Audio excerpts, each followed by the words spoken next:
The rain was merciless that night, drumming against the windshield like an unending taunt.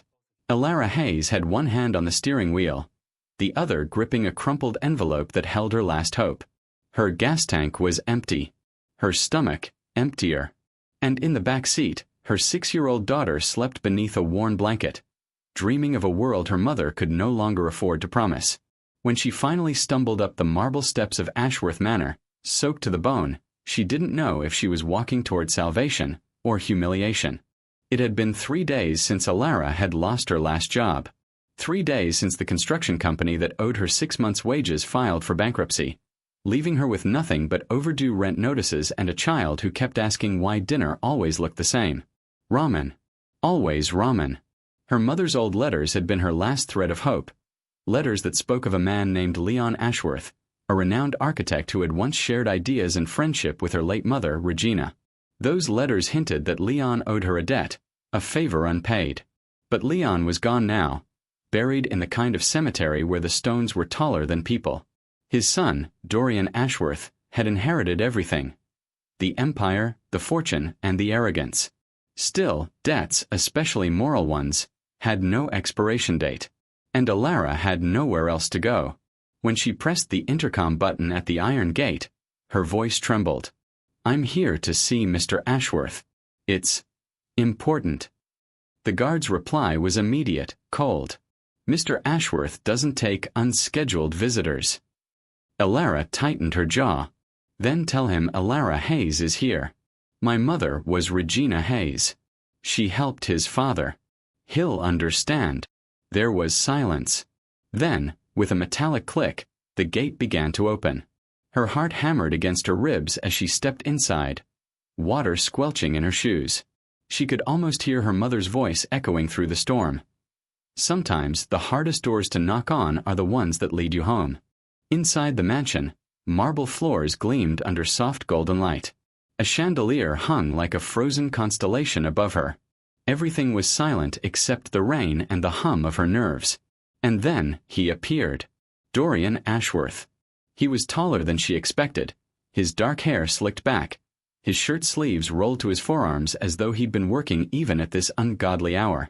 His eyes were gray, cold steel that measured everything and missed nothing. When he spoke, his tone was low but cutting. "You said your name is Hayes?" "Yes," Elara said, her voice catching. "My mother knew your father." She reached into her soaked jacket and pulled out the envelope, hands shaking. "I found these letters. She helped him once. I thought maybe you could help me." He glanced at the papers but didn't take them. "You came here in the middle of a storm to cash in a favor from decades ago?" "It's not like that," she said quickly. "I'm an engineer. I've been looking for work for months. My credentials are solid, but without references, no one." She stopped herself. Begging was never her style. "I just need a chance." Dorian studied her, her threadbare coat, her soaked shoes, the exhaustion hiding behind her eyes. Then his gaze flicked toward the window, where a small face pressed against the car window outside. "Your daughter?" he asked. Elara turned. "Lily. She's 6. Something flickered across his face. Discomfort, perhaps, or recognition of something he didn't want to name. Then it was gone. He walked past her toward the kitchen. "You're lucky my security system flagged the license plate. Otherwise, you'd still be shouting at the gate. Come in before you catch pneumonia." She hesitated. "I thank you." He poured coffee into a sleek black mug, never offering it to her. "So, Miss Hayes, you're here because you think I owe you something." "I think your father did," she said quietly. "And I think if he were here, he'd want me to remind you that people matter more than profits." His lips twitched, a restrained, humorless smile. "That's quite a statement coming from someone on my doorstep asking for help." Her face flushed. "I didn't come here to beg. I came here because I'm capable. Because my mother believed in hard work and I'm not afraid to fight for a chance." He leaned against the counter, arms crossed. "And what do you want from me exactly?" "A job. Any job. Something I can do. I have a degree in civil engineering and experience in infrastructure design. I'm good, Mr. Ashworth. I just need someone to look past the gaps on my resume. Dorian regarded her for a long moment. My company doesn't hand out charity positions. Good, she said sharply, stepping forward. Because I'm not asking for charity. That made him pause. There was a tension between them now, not of hostility, but of two wills clashing in the same storm. He picked up the letters finally, scanning the aged handwriting. His jaw tightened slightly at a familiar signature. My father did mention Regina Hayes once, he murmured. Said she was a better structural mind than most men he'd ever met. Alara's throat tightened. She was. Dorian looked back up, his gaze unreadable. I'll verify these letters. If they're genuine, we'll talk. He handed her a card. This is my office. Ashworth Tower. Be there at 8 sharp. She blinked. 8. Tomorrow. Yes. You said you needed a chance. Don't waste it. The next morning, Alara stood at the base of Ashworth Tower, staring up at 58 floors of gleaming glass and steel. Her reflection in the lobby doors looked foreign. Borrowed clothes from a thrift store, her hair tamed into a bun, her nerves trembling beneath a thin layer of resolve. She was led to the top floor by a silent assistant who moved like a whisper. When the elevator doors opened, she found Dorian waiting by a digital model of a skyscraper suspended in midair. This is the Citadel, he said, gesturing to the holographic projection.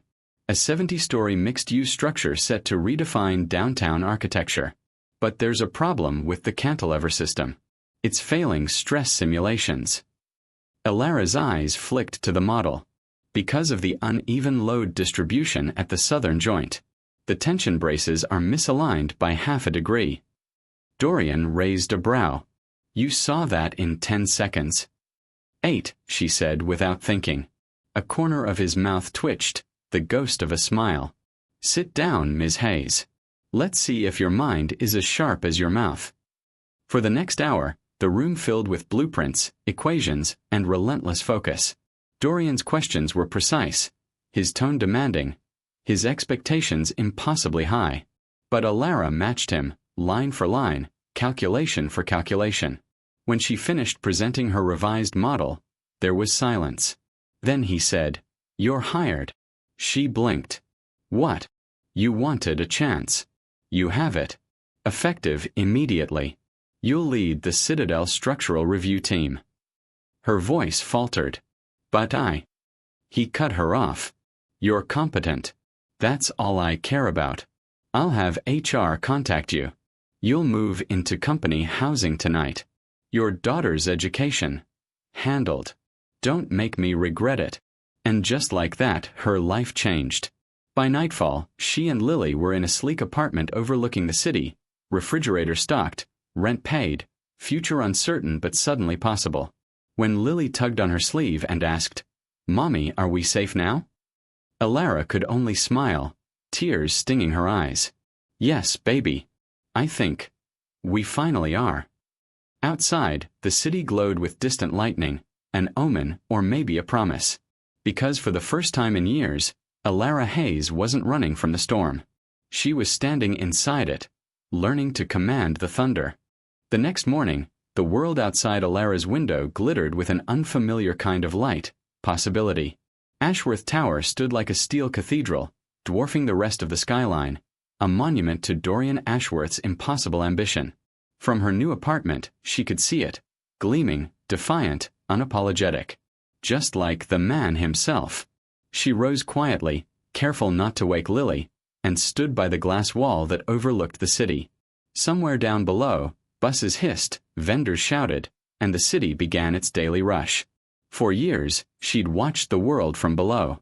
Today, she was finally looking from above. It felt wrong and yet somehow right. The elevator to the 66th floor was silent except for the faint hum of mechanical perfection. Alara clutched her tablet to her chest, replaying her plan. Stay professional, stay focused, stay invisible. Except she knew, deep down, invisibility wasn't an option. Not when your new boss was Dorian Ashworth. The moment she stepped into the war room, she felt it, the pulse of pressure. Dozens of engineers and architects stood around a glowing digital table, murmuring calculations, adjusting holograms, juggling blueprints and caffeine. It was an orchestra of intellect, and Dorian was the conductor. He didn't look up when she entered. "You're late," he said flatly. She glanced at her watch. "It's 8:02. His eyes flicked to hers, steel meeting fire.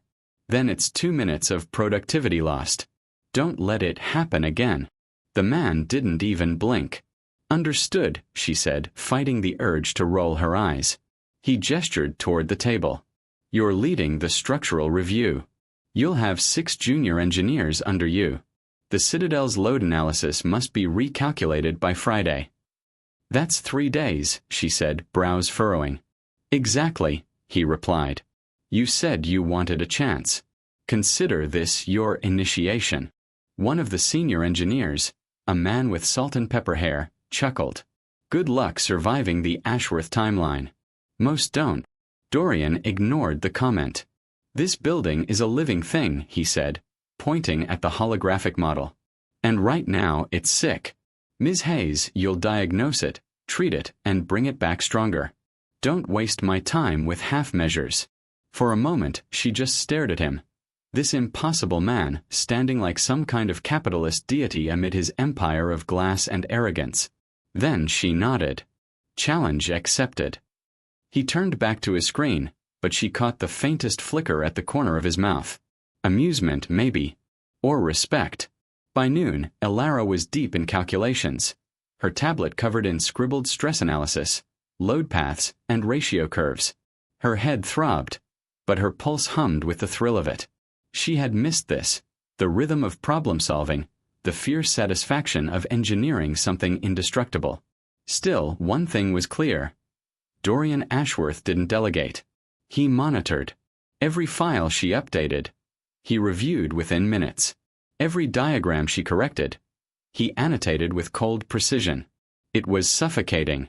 And yet, it pushed her to work harder.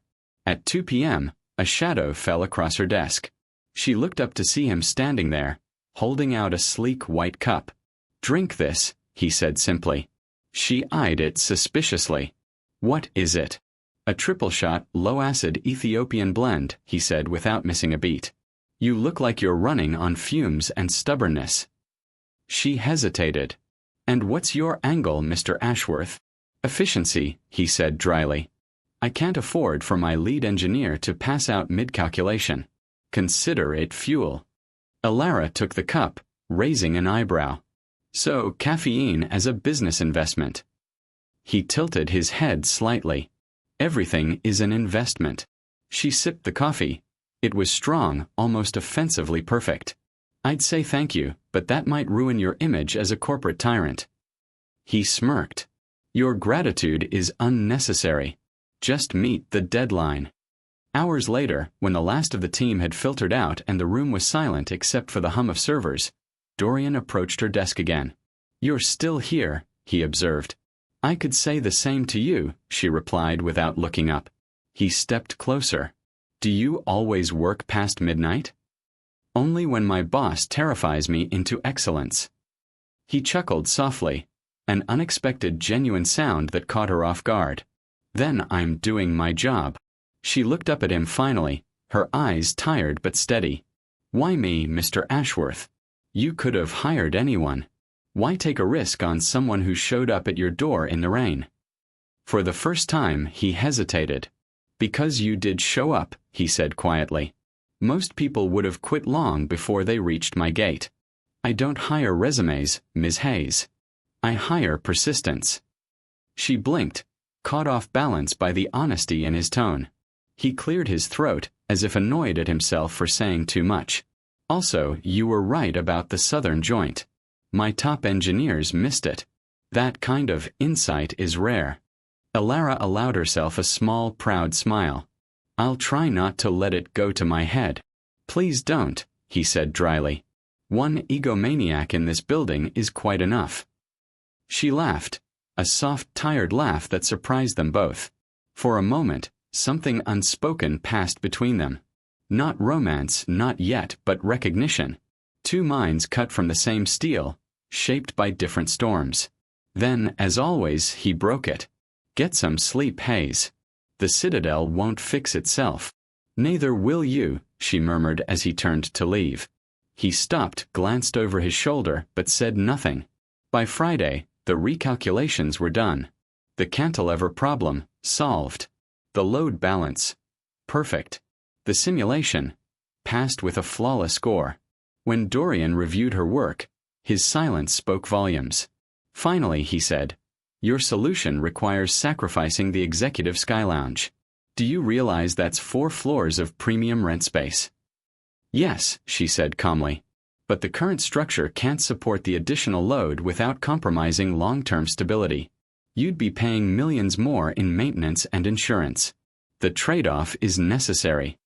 He studied her for a long silent moment, then said, "So, you're telling me to gut the top floors of my flagship project because stability is more important than aesthetics?" "Exactly," she said. "The Sky Lounge is flashy, but useless. You want legacy, not vanity." Something in her tone struck him. Then, unexpectedly, he smiled. "You have the heart of an accountant." "And you have the ego of a god," she replied, crossing her arms. He actually laughed this time. "Touché, Ms. Hayes. Touché." That evening, Elara returned home to find Lily asleep on the couch, crayons scattered around a half-finished drawing of a tall building with stars on top. She tucked a blanket around her daughter and sat quietly, staring at the drawing. The citadel. Even Lily had sensed how important this project had become. Her phone buzzed. A message from Dorian. "Ashworth. Good work today. You've earned the weekend off. Don't get used to it. Elara." "Noted. Try smiling once while you're at it. It won't bankrupt you." She hit send, then froze. Seconds later, his reply came. "Ashworth. One smile already spent. I'll invoice you Monday." She laughed aloud, shaking her head. Maybe he wasn't as soulless as he pretended to be. By the end of the week, the rhythm between them had settled.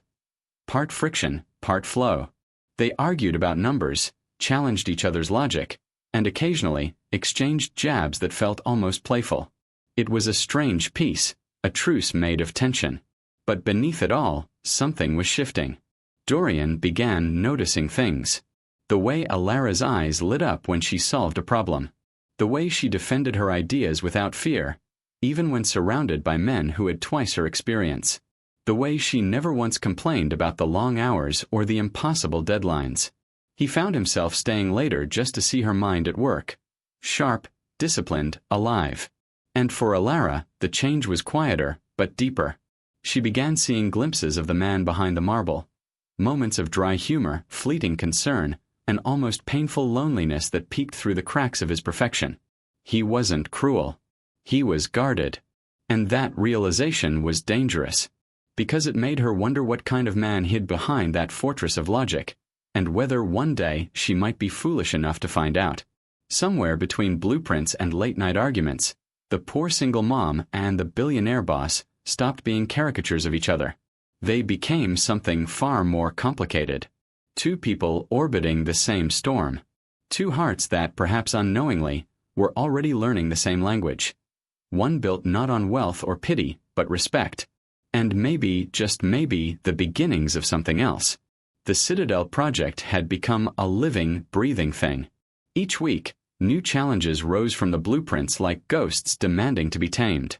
And every week, Elara tamed them, with sleepless nights, endless recalculations, and the kind of focus that only desperation or destiny could fuel. Her life now moved in 2 parallel rhythms. The fast, cold pulse of Ashworth Tower by day, and the warm, fragile heartbeat of home by night. But those worlds, so carefully kept apart, were about to collide. IT began on a Thursday morning. Elara had dropped Lily off at her new school, the one Dorian's company had arranged. It was small, quiet, full of sunlight and promise. The tuition alone was more than Elara had made in 3 months at her last job. When she kissed Lily's forehead and whispered, "Be brave," the little girl had smiled, all dimples and innocence. "Like you, Mommy." That simple sentence carried her through the day. Until 5 p.m. That was when Dorian called. "Hayes," his voice came through the speaker, clipped and brisk. "There's an issue with the Western load transfer analysis." I need you at the estate tonight. She blinked. Tonight? Mr. Ashworth, This can't wait, he interrupted. Bring your laptop. And your latest drafts. I'll have dinner sent up. He hung up before she could respond. Elara sighed, closing her eyes. Of course, she muttered. Who needs sleep anyway? By 7:30 p.m., she was standing in the vast marble foyer of Ashworth Estate, clutching her laptop bag like a shield. The mansion was even more intimidating in person. Its walls whispered wealth, but its silence screamed loneliness. A house this large shouldn't have felt so empty. The butler led her to Dorian's study, where the glow of several monitors reflected against floor-to-ceiling windows. Dorian stood with his back to her, a blueprint projected across the wall like a constellation of lines and numbers. You're late, he said without turning. It's 7:31, she replied flatly. And technically this isn't work hours. He finally faced her. You think architecture sleeps? I think architects should, she countered. He almost smiled. Touché. Sit down. For the next 2 hours, they dissected the issue. The problem was intricate. A foundational misalignment caused by subcontractor error. Elara proposed a corrective redistribution plan, and Dorian, after 3 rounds of skepticism, finally agreed. At last, when the crisis was resolved, she exhaled, rubbing her temples. We might actually save this building after all. He leaned back, studying her. You always talk about structures like they're living creatures. They are, she said. They respond to stress, they adapt, they fail when neglected. Buildings are a lot like people, Mr. Ashworth. He tilted his head. Except people are less predictable. Maybe you just haven't met the right ones. For a heartbeat, something unguarded flickered in his eyes. But before either could speak again, a soft knock came at the door. Then a small voice. Mommy. Elara froze. The door opened, and there she was. Lily. Still in her school uniform, holding a stuffed penguin, her curls slightly tousled. I'm sorry, Mommy, she said shyly. The nanny fell asleep and I couldn't find my blanket, so I came to find you. Dorian turned, blinking in shock. The great Dorian Ashworth, the man who negotiated billion-dollar deals without flinching, was momentarily undone by a 6-year-old with big brown eyes. Elara's face burned. Lily, sweetheart, you weren't supposed to. But Dorian raised a hand gently. It's fine. He knelt, an unthinkable gesture for a man who seemed physically allergic to vulnerability, and looked at the little girl. So you're Lily. She nodded solemnly. Yes. You're Mommy's boss. Elara groaned quietly. Lily. Dorian smiled faintly. That's right. And you must be the one who keeps her going. Lily giggled. I help. I make her pancakes. Sometimes they're burned. That's very brave of you, Dorian said, deadpan. Most people fear burnt pancakes. Elara pressed a hand to her forehead, mortified. I'm so sorry, Mr. Ashworth. She must have. He waved her off. She's fine. You can't exactly fault a child for wanting her mother. That line, simple as it was, hit harder than he intended. Elara caught it too. The subtle ache in his voice. The way his gaze drifted, just for a moment, to the family portrait on the wall. One that showed only a stern man and a woman whose eyes looked as cold as the marble around them. Would you like something to drink? He asked suddenly, standing. Lily's face brightened. Hot chocolate. He hesitated, then nodded. Hot chocolate it is. Elara blinked. You know how to make hot chocolate. He smirked. I own a company that designs automated coffee systems. I think I can manage cocoa. Lily followed him into the kitchen like a shadow. And to Elara's utter disbelief, Dorian Ashworth, billionaire, perfectionist, human spreadsheet, spent the next 10 minutes carefully heating milk, stirring cocoa powder, and even adding a marshmallow. When he handed Lily the cup, she grinned up at him. You're not scary like Mommy said. Elara nearly choked. Lily. But Dorian just laughed. A deep, genuine sound that startled even himself. Don't worry, he said softly. Your secret's safe. For the first time, Elara saw him differently, not as the calculating mogul she'd been fighting to impress, but as a man who had simply forgotten how to be kind without an agenda. When Lily finally fell asleep on the couch, wrapped in a blanket, Dorian poured himself a glass of water and leaned against the counter. "She's remarkable," he said quietly. "Curious. Fearless." "She's 6, Elara said with a smile. "Fear comes later." He nodded slowly. "You're doing well, Hayes. It's not easy what you're balancing." Her expression softened. "You don't have to say that." "I don't say things I don't mean," he said, almost defensive. "I didn't realize until tonight that you were doing this alone. It explains your intensity." She arched a brow. "Intensity. That's one word for it." "There are others," he admitted. "But most are compliments." She chuckled. "You should try giving them out more often. They might make your employees less terrified of you." He gave a small, crooked smile. "Terror is efficient." But noted. There was a pause, heavy and quiet but not uncomfortable. Then he asked, "Do you ever regret it?" "Regret what?" "Knocking on my door that night." Elara exhaled slowly. "I thought I would. I thought I'd hate myself for begging. But I don't. Because for the first time in a long time, I feel like I'm building something real again." He studied her, eyes softening. "You are." Their gazes met, steady, unflinching, and for the briefest moment the room seemed to still. But then Lily stirred on the couch, murmuring in her sleep, and the spell broke. Elara gathered her things. "I should get her home." "I'll have my driver take you," he said. "Not necessary," she replied. "We'll manage." He hesitated, then nodded. "You always do." The car ride home was quiet except for the soft breathing of Lily beside her. Elara stared out at the city lights, heart tangled in something she didn't quite understand. Dorian Ashworth was supposed to be a storm. Dangerous, unpredictable, all thunder and no warmth. But tonight, she had seen a glimpse of sunlight behind the clouds. And it scared her. Because part of her knew, once you start seeing the good in a man like Dorian Ashworth, you risk losing your balance completely. The next morning at the tower, she found a box on her desk.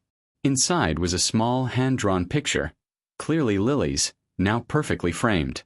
The note attached was short, typed in Dorian's precise handwriting. "Consider this payment for architectural consultation on hot chocolate logistics. D.A." Elara laughed softly, setting the frame beside her tablet. She didn't know what game he was playing, maybe even he didn't. But somewhere between the blueprints and the coffee cups, between the arguments and the awkward kindness, the unlikeliest of foundations had begun to form. A bridge neither of them had intended to build. And in architecture, as in life, the strongest structures often rise from the most unexpected cracks. Storms have a strange way of finding Dorian Ashworth. He doesn't run from them. He invites them in, challenges, deadlines, impossible odds.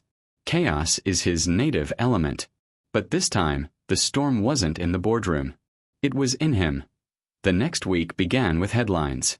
Ashworth Tower expansion faces design controversy. Anonymous source claims structural instability. Inside Dorian Ashworth's latest risk, and the mysterious engineer behind it. The last line hit hardest. Elara read the article at her desk, eyes darting through every word. Her name wasn't mentioned outright, but the hints were unmistakable. A single mother architect with unconventional methods. She clenched her fists. "Unconventional," she muttered. "It's called competence." When she stepped into Dorian's office, he was already on a call, his tone sharp, his patience thin. "I don't care who leaked it," he barked. "Find them. And when you do." He caught sight of her at the door. "Hold." He ended the call, his jaw tight. "You've read it." "Yes." "Good," he said curtly. "Then you know what we're dealing with." "I do. But whoever they are, they're twisting the data. The foundation's stable. I checked the models twice." He met her gaze. 3 times. "You checked them 3 times." Her lips parted. "You noticed." He exhaled. "I notice everything that concerns my company." She frowned. "Is that all this is, then?" Business. A flicker, something like guilt, crossed his face. It has to be. She nodded stiffly, fighting the sting behind her eyes. Then let's fix it, Mr. Ashworth. They worked side by side for 12 hours straight. Data simulations. Press briefings. Calculations written on whiteboards until even the markers gave up. At some point, Dorian loosened his tie, a small but shocking act of surrender, and Alara noticed the faint lines of exhaustion beneath his eyes. You should rest, she said softly. He didn't look up. Rest is for people who can afford it. She tilted her head. And what about you? I can't afford mistakes. She paused, studying him. You're not a machine, Dorian. He froze at the sound of his first name on her lips. It was the first time she'd ever said it aloud, and for reasons neither could explain, the room suddenly felt smaller. His voice was quiet. Say that again. What? My name. She blinked. Dorian. He inhaled slowly as though it grounded him. You make it sound less heavy. Her pulse quickened. Maybe that's because you carry it like a crown instead of a name. He stared at her then, really stared, and for the first time she saw a flicker of the boy he must have been before power hardened his edges. That night, while the city slept, they found themselves standing on the top-floor balcony of Ashworth Tower. The skyline shimmered below them, quiet and endless. Alara leaned against the railing. Do you ever stop? Stop what? Building things just to prove you can. He gave a dry laugh. You think that's what this is? Proving something. Isn't it? She asked softly. Dorian was silent for a long time. Then he said, My father used to say that failure is the only real inheritance. Every Ashworth man spends his life trying to buy his way out of it. Alara turned to him. And have you? He met her gaze. Not yet. The wind carried their words away, leaving only the thrum of distance and something dangerously close to longing. By morning, the rumors had worsened. Someone had leaked internal blueprints, distorted, out of context, but enough to suggest negligence. The board demanded accountability. Dorian was furious. Alara was terrified. And when she entered the meeting room, she realized why. Ms. Hayes, one of the directors said coldly, You're the lead on the structural team, correct? Yes. Then perhaps you can explain how your load redistribution design ended up on a journalist's desk. Her heart pounded. It didn't. Dorian's voice cut through. Enough. The room fell silent. She's not responsible, he said. I authorized those files for review last week. The directors exchanged confused glances. You what? You heard me, Dorian said, his tone lethal. If you have a problem, take it up with me. When the meeting ended, Alara followed him out, whispering, You didn't authorize anything. Why would you say that? He stopped by the elevator, his expression unreadable. Because they'd rather destroy you than question me. That's not fair, she said quietly. He looked at her. And for once the mask cracked. Neither is the world, Alara. That night she couldn't sleep. The weight of it, his protection, the lie, the power imbalance, pressed down on her like a second skin. The next morning, she stormed into his office. You can't keep doing that, she said, slamming a file on his desk. Taking the blame for me. I can and I will, he replied evenly. Why? She demanded. Because you feel sorry for me? Because I'm the poor single mom who got lucky. His jaw tightened. Because you don't deserve to be torn apart by men who've never held a blueprint in their lives. Her anger faltered. You don't have to protect me, Dorian. Maybe I want to, he said, voice low. The air shifted. The words hung between them, raw and dangerous. Then, before she could respond, his phone buzzed. He looked at the screen. Then his expression turned to ice. Of course, he muttered. It's him. Alara frowned. Who? My half-brother. Ethan. He's the one feeding the leaks. The name hit like thunder.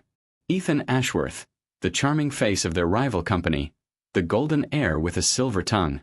Alara had seen him once, smiling for cameras, promising innovation while Dorian stayed behind the scenes.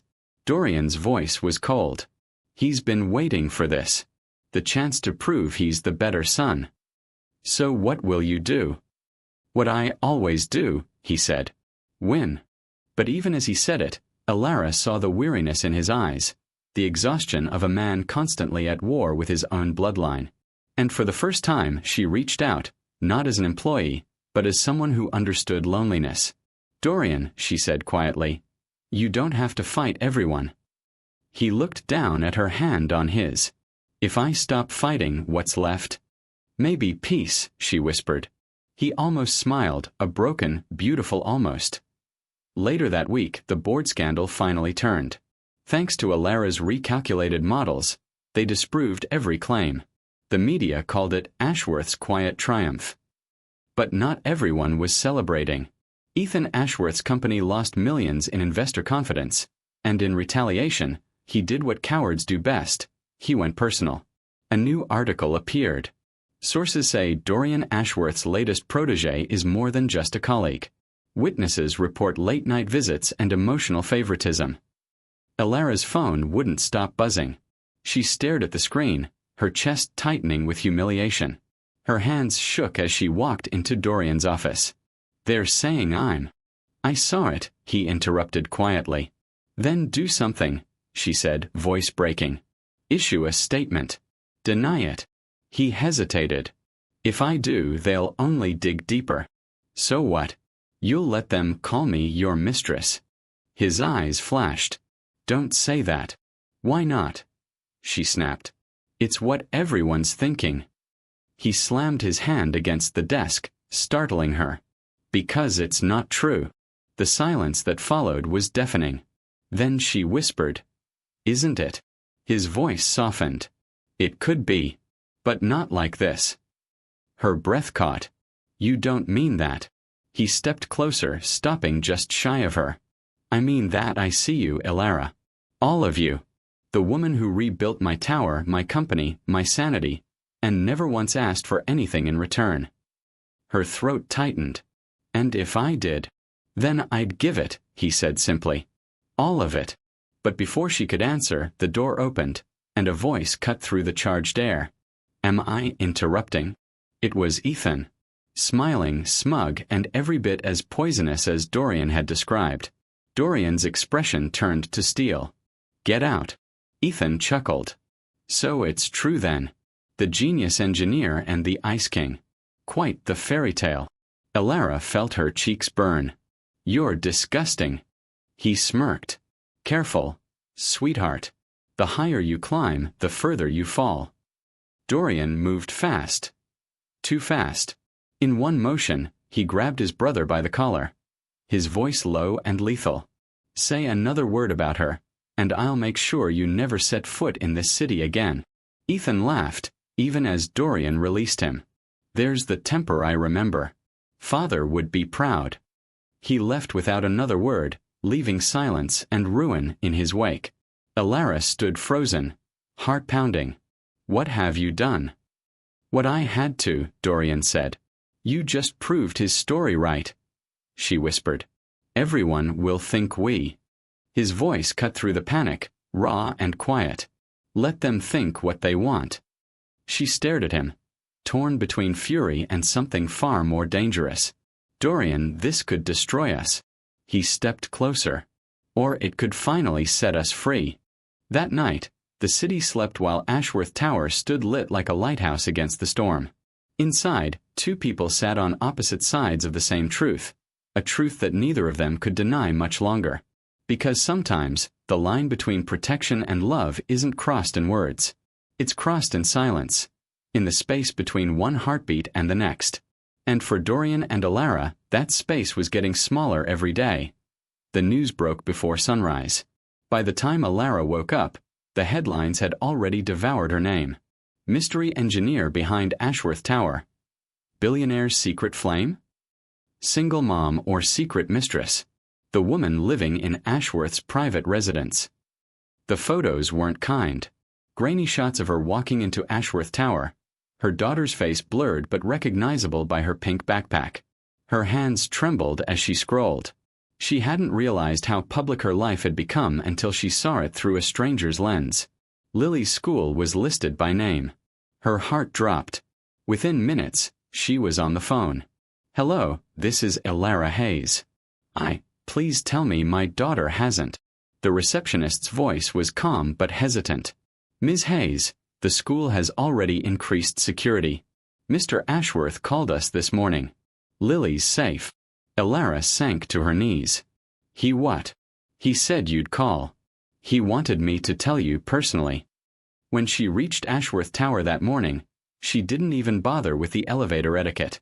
She stormed straight into his top-floor office, her voice breaking before the doors even closed. "Dorian, they put her face on the internet."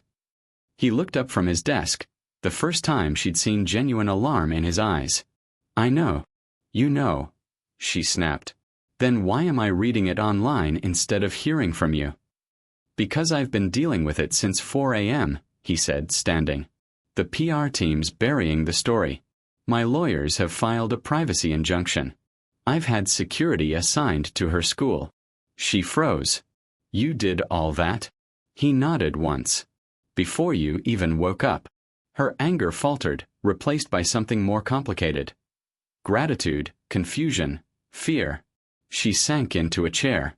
"This isn't just about me anymore, Dorian. She's a child. My child." "I know," he said softly. "And that's why we're moving you both." Her brow furrowed. "What?" "There's a private residence outside the city. No press, no cameras, no risk. You'll stay there until this dies down." She stared at him. "You mean hide?" "I mean survive." Her voice shook. "I didn't ask for this." He looked at her then, not as an employer, not as a billionaire trying to fix things, but as a man who finally understood the cost of his own world. "No one ever does," he said quietly. "By afternoon, the media storm reached fever pitch. Every major outlet speculated on the nature of their relationship. Talk shows replayed photos, picking apart every detail. The proximity, the smiles, the long nights at the tower. The cruelest part wasn't the lies. It was the comment section, strangers judging her worth, her motherhood, her motives. At one point, she caught sight of herself in the restroom mirror and barely recognized the woman staring back. Tired eyes, clenched jaw, a single tear tracing the edge of her reflection. That's when Dorian walked in. Not meaning to, but not stopping either, he froze. "I didn't. I thought this was empty." She turned, wiping her eyes quickly. "It's fine. I'm fine." "You're not." "I said I'm fine." He hesitated, then stepped closer. "Elara." She looked up, meeting his gaze through the mirror. "Do you ever wonder what people would say if they saw you like this?" He smiled faintly. "They already have. The world doesn't care if I bleed." "Then what's the point of all this?" she whispered. "The towers, the headlines, the empire. If it just makes you untouchable?" He studied her reflection. "Maybe it's not about being untouchable. Maybe it's about being unreachable." Her voice softened. "And yet, here you are." He looked at her then, really looked, and for a moment the world fell away. The noise, the gossip, the empire. There was only her. That night, as the city lights bled through the rain, Dorian made a decision that would change everything. He called a press conference. His publicist nearly screamed. "Dorian, are you out of your mind? You'll feed the fire." "Better that," he said coolly, "than let her burn alone." Elara found out an hour later when her phone exploded with notifications. "Dorian, what are you doing?" she said, storming into the media prep room. He looked up from the podium, expression calm but eyes defiant. "Ending this." She shook her head. "You can't." "Yes," he interrupted. "I can." The cameras flashed. The reporters murmured. And then Dorian Ashworth, the man who never flinched, took the microphone. "I'll be brief," he began. "There's been speculation regarding my colleague, Ms. Elara Hayes. Some have implied impropriety. Let me make this clear. The only relationship we share is built on respect, intellect, and integrity. Ms. Hayes is one of the most brilliant engineers I've ever met, and Ashworth Tower would not stand without her." The room went silent. He continued. The rumors about her living arrangements are grossly misrepresented. I provided housing for her and her daughter after an unexpected relocation for project needs. Any suggestion beyond that is defamatory." Then, after a beat, the part no one expected, he added, "And if defending her costs me my reputation, so be it." Gasps rippled through the room. The man who never admitted vulnerability had just done so live, on national television. Elara stood frozen in the wings, her heart hammering. When he stepped off the stage, she whispered, "You didn't have to do that." He looked at her, voice raw. "Yes, I did." The backlash was instant. Investors called. Stock prices wavered. But something else happened too, something no one predicted. Public sympathy. For the first time, the world saw Dorian Ashworth not as a ruthless mogul but as a man standing up for someone who mattered. #ReflectionsCTA. Would you have done the same? Risked everything to defend someone others misunderstood? Let me know what you would have done in his place. The following days were calmer. The press moved on, the injunctions took hold, and Ashworth Industries stabilized. But something between them had changed, unspoken but undeniable. Late one evening, as they reviewed final load tests for the Citadel project, Elara glanced at him and said softly, "I don't think I ever thanked you." He looked up from the data. "For what?" "For believing in me when everyone else doubted." He leaned back, considering. "You think this was belief? What else would you call it?" He smiled faintly. A necessary correction. The world underestimated the wrong woman. She rolled her eyes. "That's your version of a compliment?" His voice softened. "That's my version of surrender." Her heart stilled. "Dorian." He didn't move closer, not yet, but the air between them carried something neither could ignore. The next morning, she received a call from Lily's teacher. "Ms. Hayes, I thought you should know. Lily gave a presentation today about her new home. She said Mr. Ashworth helps build towers, and Mommy helps keep them standing." Elara smiled through tears. "She said that?" "Yes," the teacher replied. And then she said, "They're both builders, but Mommy builds hearts too." When Elara told Dorian later, he was silent for a long time. Then, he said quietly, "She's not wrong." She laughed.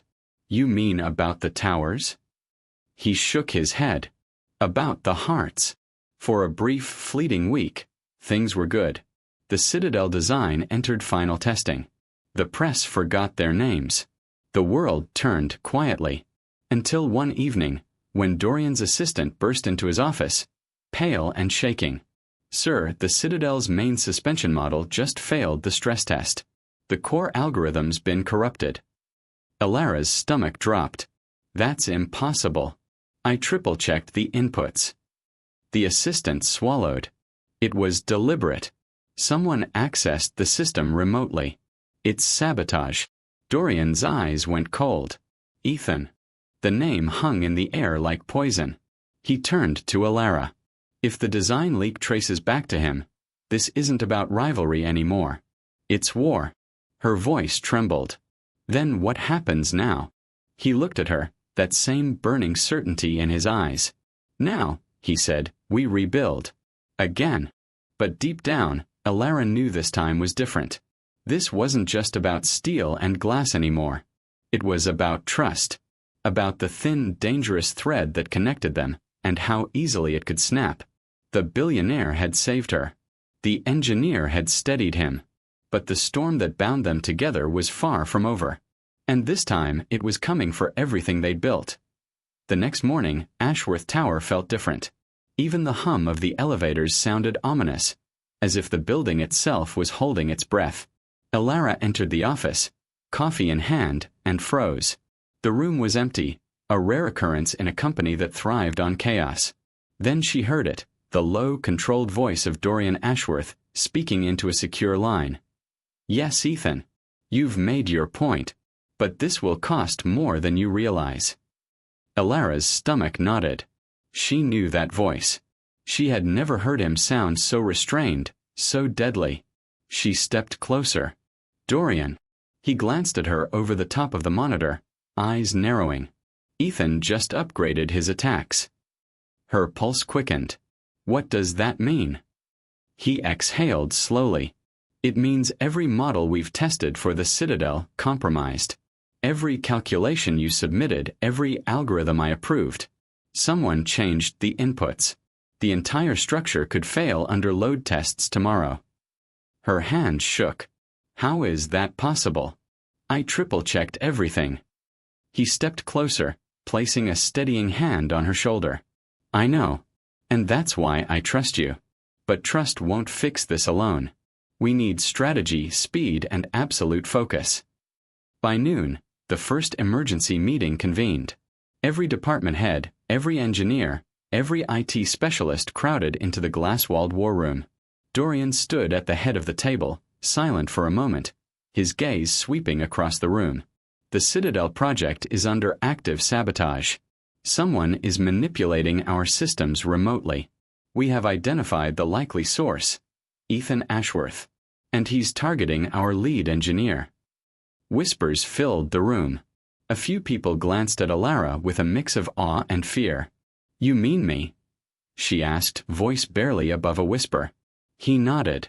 They want you to fail. I want you to succeed. And if we do it right, we'll not only save the Citadel, we'll expose him. Her pulse raced. Then what's the plan? We'll run every simulation manually. Every calculation, every algorithm, every load assessment, human oversight only. No automation, no cloud storage, no remote systems. This is all on you. Alara's eyes widened. Me? Yes, he said simply.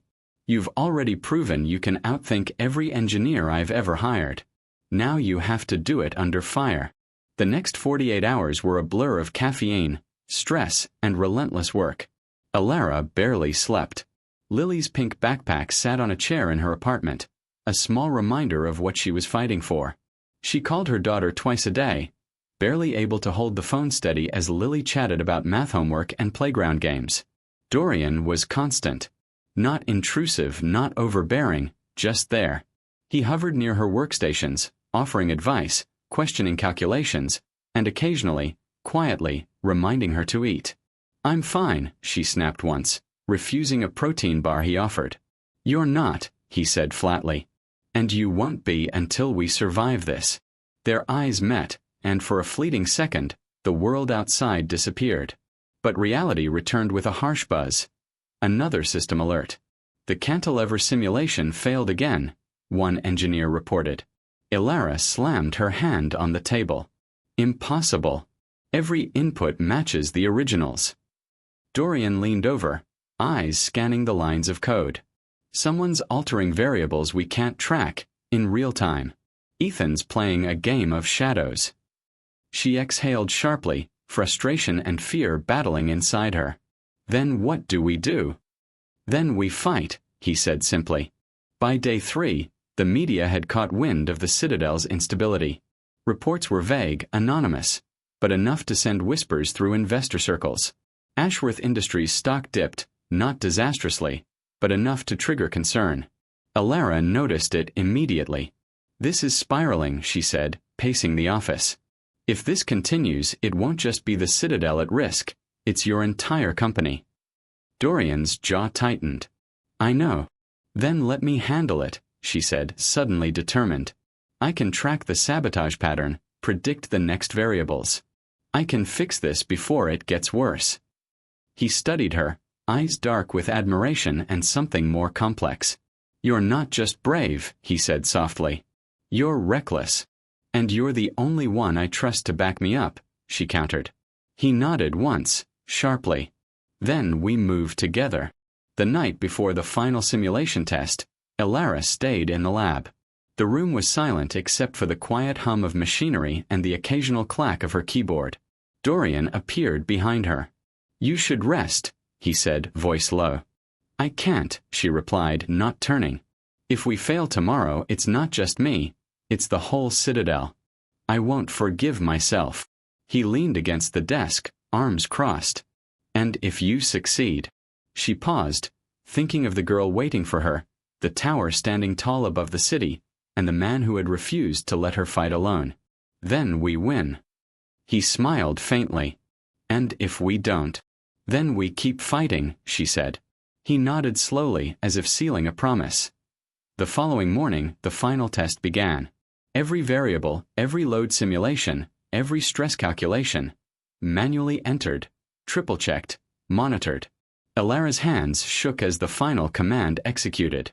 The room held its collective breath. Lines of code scrolled across the screens. Numbers aligned. The models held. The cantilever stood firm.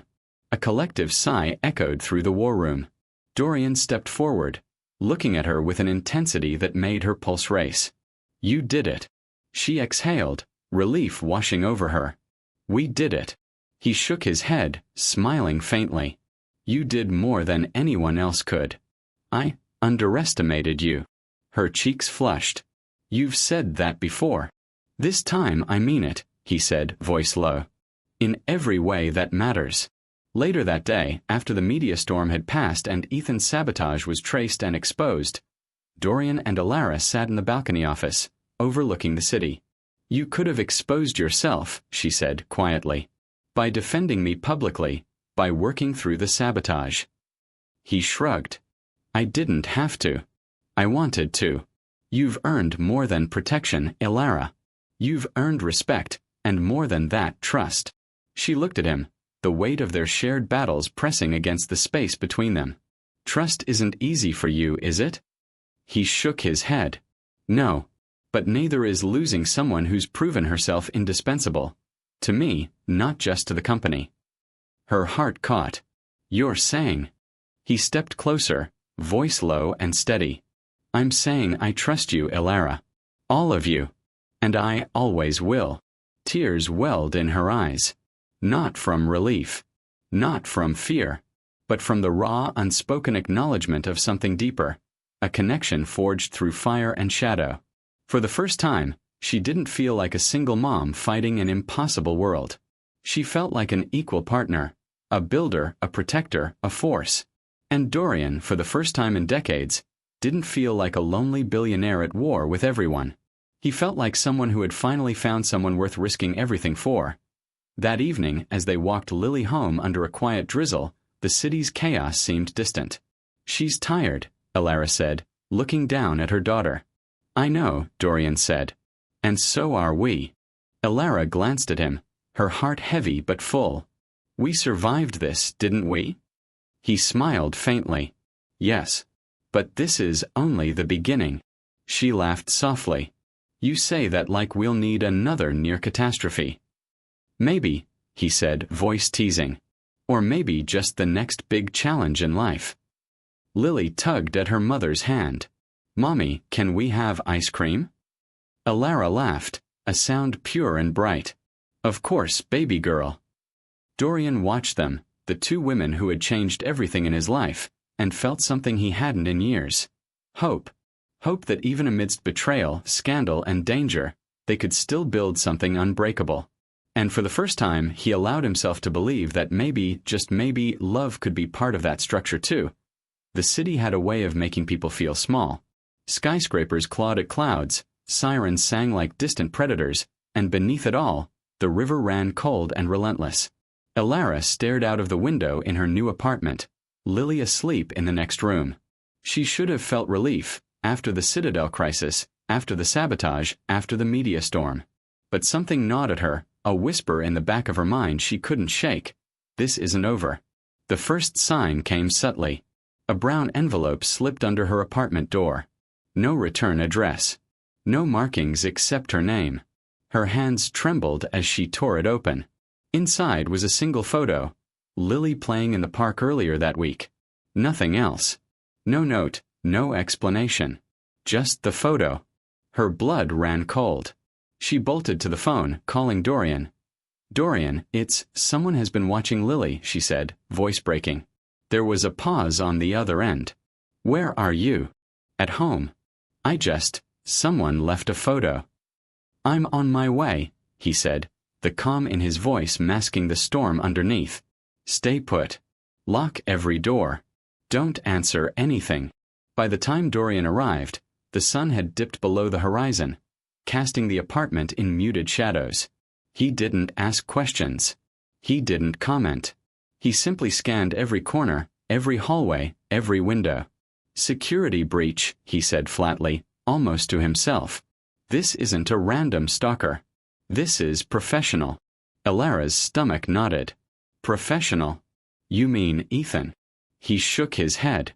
"Not necessarily. But whoever it is knows how to get to us. They know your routines, your schedules, your daughter." Her hand shook. "Then what do we do?" "We fight," he said, a steel edge sharpening his words. "And we don't play by their rules." That night, they mapped everything. Routes Lily took to school, the nanny schedules, the grocery runs, even Alara's path to Ashworth Tower. By the time they were done, Alara's head ached. The walls seemed to close in, suffocating.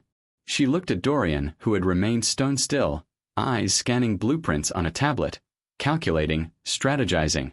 "You make it all sound so easy," she muttered. He glanced at her. "It's not easy. It's necessary. And you'll do it." "I'm just a mom," she whispered. He finally looked at her directly. "You are more than a mom. You're a builder. You've already proven that. And right now, Lily needs someone who can protect her. Someone like you." The weight of his words hit her, not as encouragement, but as expectation. And she would rise to it. The next morning, as Lily skipped to school with her nanny, a black SUV idled a block away. Alara's heart raced. She spotted it just in time.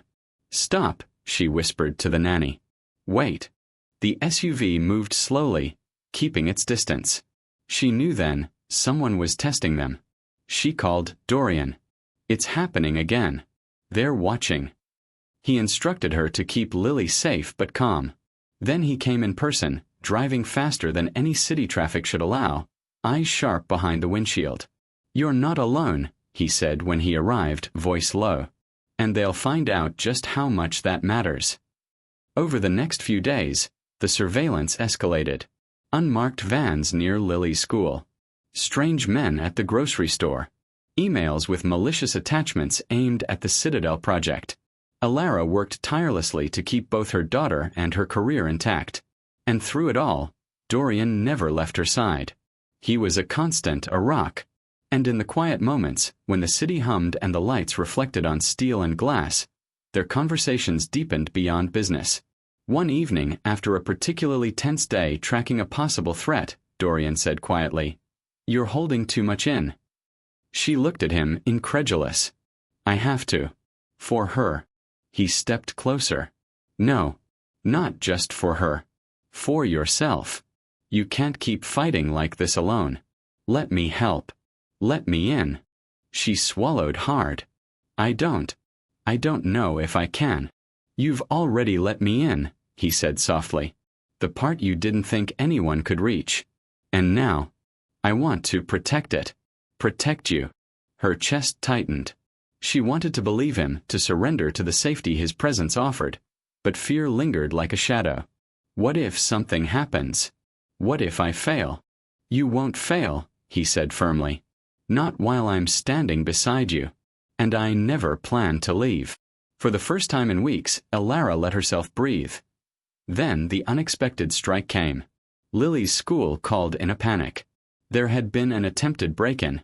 No one hurt, but the intruder had left evidence that was chilling.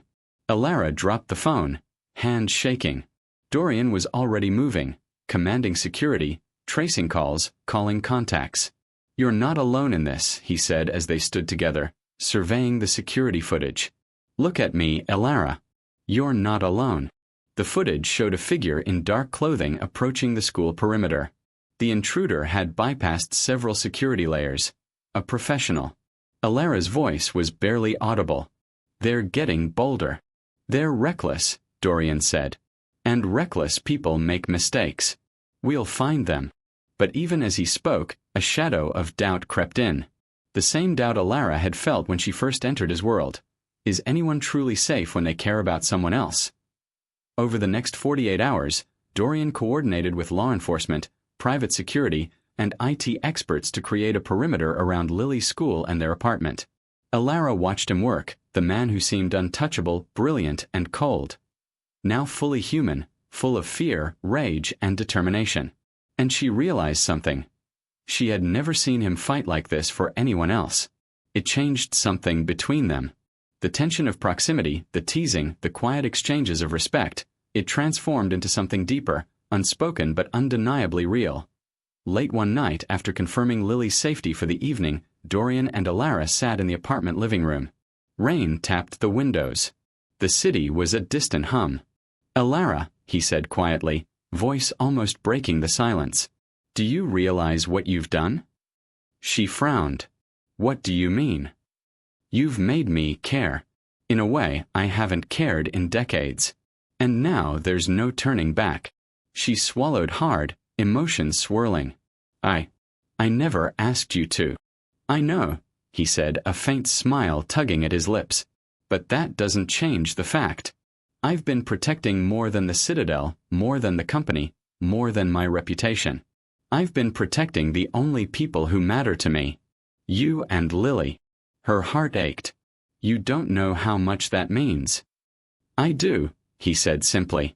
And in that quiet moment, they both understood something. Love, trust, and loyalty weren't just abstract ideals. They were shields.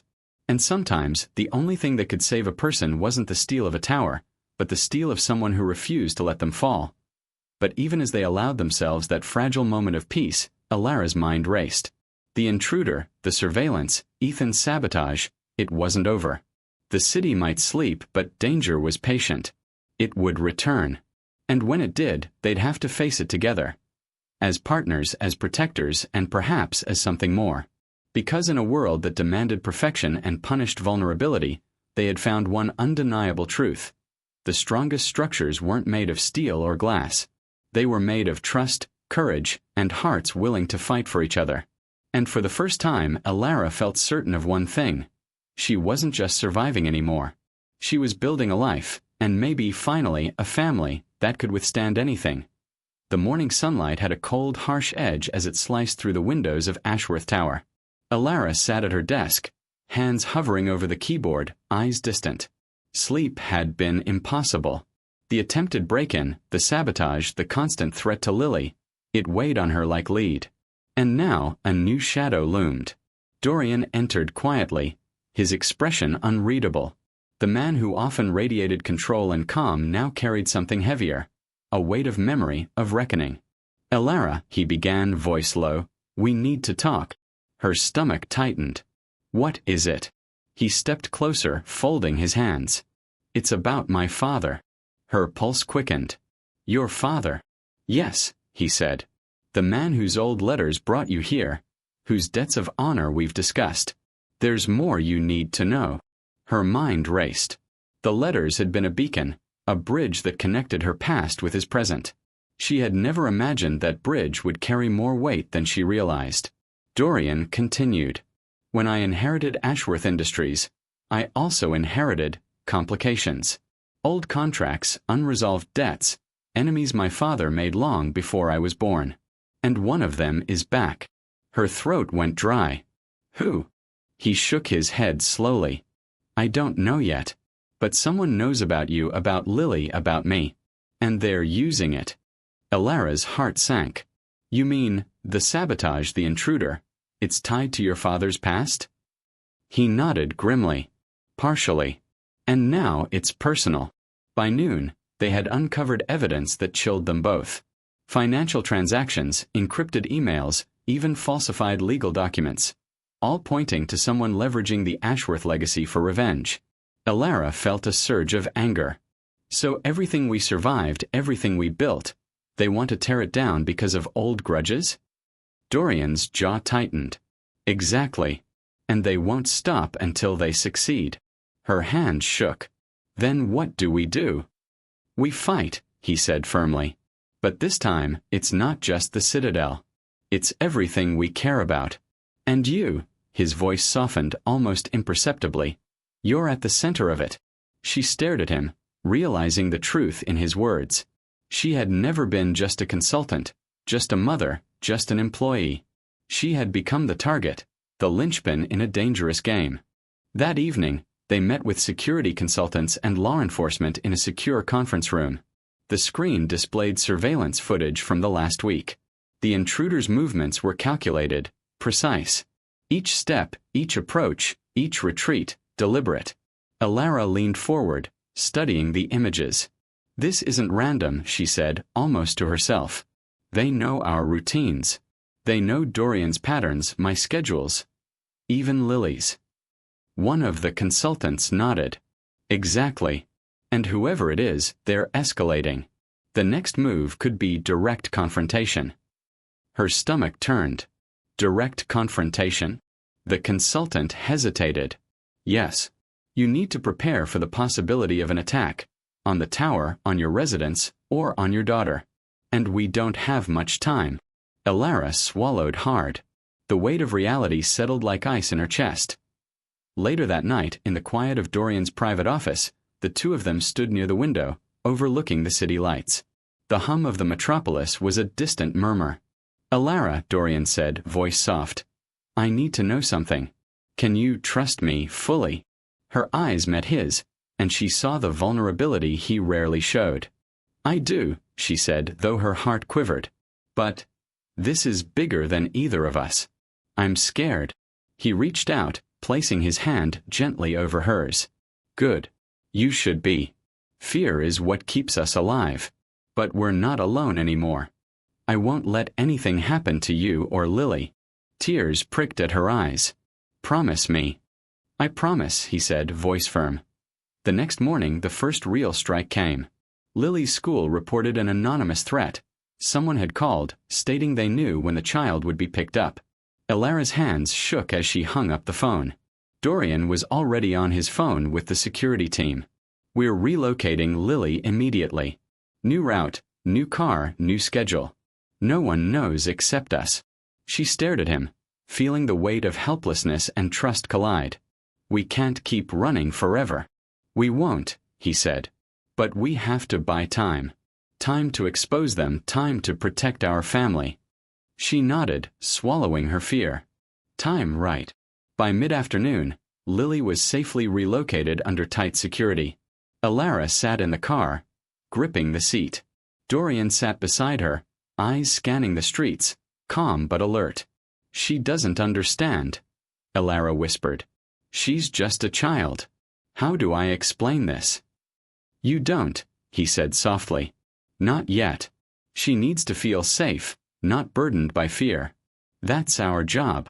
She glanced at him, his face illuminated by the passing streetlights. There was a softness there, a rare warmth. "I don't know how you stay so composed." "Years of practice," he said lightly.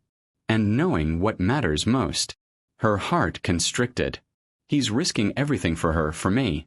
That evening, Dorian's past came back in a more personal form.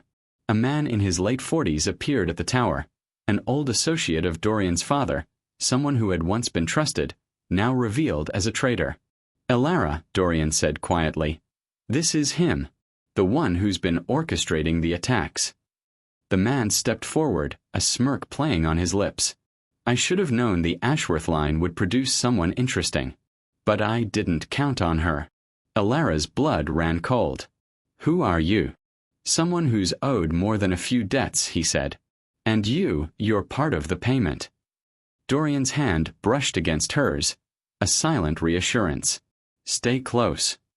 The man's eyes flicked to Lily's photos on Dorian's desk, proof he knew exactly who she was. "Alara," Dorian whispered. "This is the choice point. You can step back, disappear, let me handle him. Or you can step forward and help me stop this." Her mind raced. Step back and stay safe, or step forward and risk everything. She looked at Dorian, at Lily's picture, at the city sprawling below them. She began, voice trembling but firm. "I'm stepping forward." He nodded, eyes locking with hers. "Then we do it together." They spent the next few days in preparation, coordinating with law enforcement, fortifying the citadel, tracking the traitors' every move. Each night, after long hours of planning, they found fleeting moments together. A hand on hers, a quiet look, a shared smile in the chaos. "I don't think I've ever been this scared," Alara admitted one night. "Good," he said softly. "Fear keeps you alive. But don't forget, It also reminds you what you're fighting for. She swallowed, leaning against him. And what about us? His lips curved in a rare, soft smile. We're part of what I'm fighting for. Always. For the first time, Elara allowed herself to hope. Not blindly, not naively, but with full knowledge of the danger around them. And in that hope, she felt a strength she hadn't known she possessed. Because sometimes, the only way to survive the storms of life is to face them hand in hand with someone willing to fight beside you. No matter the cost, as dawn approached, the city held its breath. The trader's next move was imminent. The citadel, the Ashworth legacy, and the lives of the two women he cherished most hung in the balance. And Elara, once a desperate mother knocking on a billionaire's door, now stood as a warrior, determined, fearless, and unyielding. The next step would decide everything. And she was ready. The city seemed almost serene that morning, an uneasy calm hanging over the streets. But Elara knew better. Every shadow could hide a threat. Every unfamiliar sound could signal danger. And yet she felt ready. Sharper, stronger, more certain than ever before. Dorian's hand brushed against hers as they entered the Citadel project site. "Today," he said quietly, "we end this." Elara nodded, swallowing the tension. Together. The plan was precise.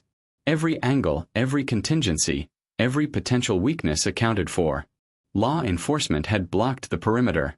Private security was stationed at every entrance, ready for any incursion.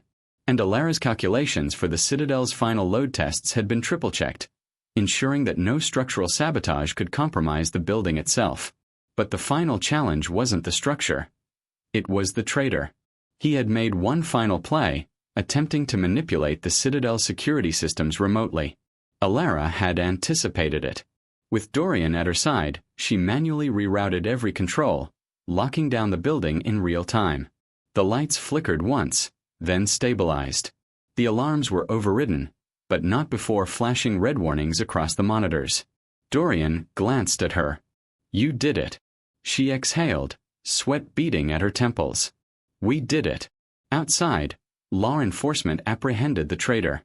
The man, an old associate of Dorian's father, struggled and raged as officers led him away. "You think you've won," he shouted, spitting fury. "You haven't seen the last of the Ashworth legacy." Dorian's steel-gray eyes met his. "I define my legacy. And it ends with justice, not vengeance." Elara watched him, pride and admiration swelling in her chest. The man she had once approached for help, the man who seemed untouchable, unfeeling, was now deeply human, fiercely protective, and undeniably honorable. Inside the war room, the final load tests began. Numbers scrolled across screens, models aligned perfectly, calculations held. Elara's fingers danced over the keyboard, adjusting, refining, confirming every variable. When the simulation completed successfully, the room erupted. Engineers cheered. Security officers clapped. And Dorian leaned back, a rare, unguarded smile lighting his face. "You've done it, Elara," he said, voice low but steady. "The Citadel stands. The sabotage is over. And our city is safe." She let out a breath she hadn't realized she'd been holding. It's really over." "For now," he said, teasing lightly. "Though something tells me you'll never rest easy until the next skyscraper threatens to collapse." She laughed softly, tension melting. "Maybe not. But for now, yes. It's over." Later that evening, in the quiet sanctuary of her apartment, Elara sat with Lily on her lap. The pink backpack that had been a constant symbol of vulnerability sat safely in the corner. Lily looked up at her mother, bright eyes reflecting trust and love. "Mommy, are we really safe now?" Elara hugged her tightly. "Yes, baby girl. We're safe. And we're going to stay safe. Forever." Lily's small arms clung to her. "Can Dorian stay too?" Elara smiled, warmth flooding her chest. "Yes. He's staying." Dorian entered quietly, pausing to watch them. Elara glanced up and saw the way his eyes softened at the sight of mother and daughter together. For the first time, the tension between them, the constant push and pull of intellect, ambition, and attraction, transformed into something tangible, undeniable. He stepped closer. Elara. She looked at him, heart pounding, but calm in the knowledge that they had survived every storm together. Yes. He knelt slightly, reaching out to brush a strand of hair from Lily's face. Then he turned to Elara, eyes unwavering. You've earned everything. Not just this victory, but the life you fought for. And, if you'll have me, I want to be part of it. Always. Elara's throat tightened. I want that too. He smiled, the first true, unguarded smile she had seen in him. Then, gently, he took her hand. Then let's build something unbreakable. Together. The following week, Ashworth Tower and the Citadel stood tall, secure, and unassailable. Media reports celebrated the project's successful completion, though the sabotage story was handled delicately, ensuring no panic. Elara returned to work with newfound confidence, not as the desperate single mother who had knocked on Dorian's door, but as a formidable force, a lead engineer, a mother, and now, a partner in both life and love. Dorian was by her side. The teasing banter of the past weeks softened into quiet companionship. They shared small, private moments. Coffee in the morning, texts with subtle jokes, occasional touches that lingered just a second too long. And Lily. She flourished. The fear that had once shadowed her bright spirit was gone, replaced with the security of a family that would never let her face danger alone. One evening, as the sun dipped below the horizon, painting the city in gold and crimson, Elara, Dorian, and Lily stood on the balcony of Ashworth Tower. The Citadel gleamed in the distance, a testament to resilience, brilliance, and trust. Elara looked at them, her daughter radiant and happy, Dorian strong and unwavering. The city full of life and possibility.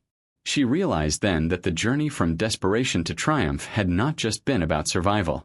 It had been about building something lasting. "Mommy," Lily said, tugging at her hand. "We did it, didn't we?" "Yes, baby girl," Elara said, tears pricking her eyes. "We did it. Together." Dorian placed a hand on her shoulder. Gentle, steady. "Together," he echoed. And in that moment, as the wind carried the city's hum and the lights shimmered like 1,000 promises, Elara knew something profound. The strongest structures in life weren't the towers that pierced the clouds. They were the people who stood beside you when the world tried to break you. She squeezed Dorian's hand. "No matter what comes next, we face it together." "Always," he said, voice low, full of certainty. And Lily laughed, the sound pure and bright, echoing across the balcony. For the first time in her life, Elara felt completely free. Free from fear. Free from doubt. Free to live, love, and build a future that was truly her own. The storms of sabotage, betrayal, and fear had passed.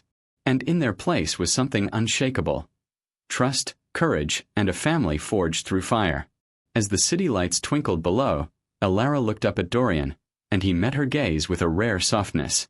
"No more knocking," he said with a faint smile.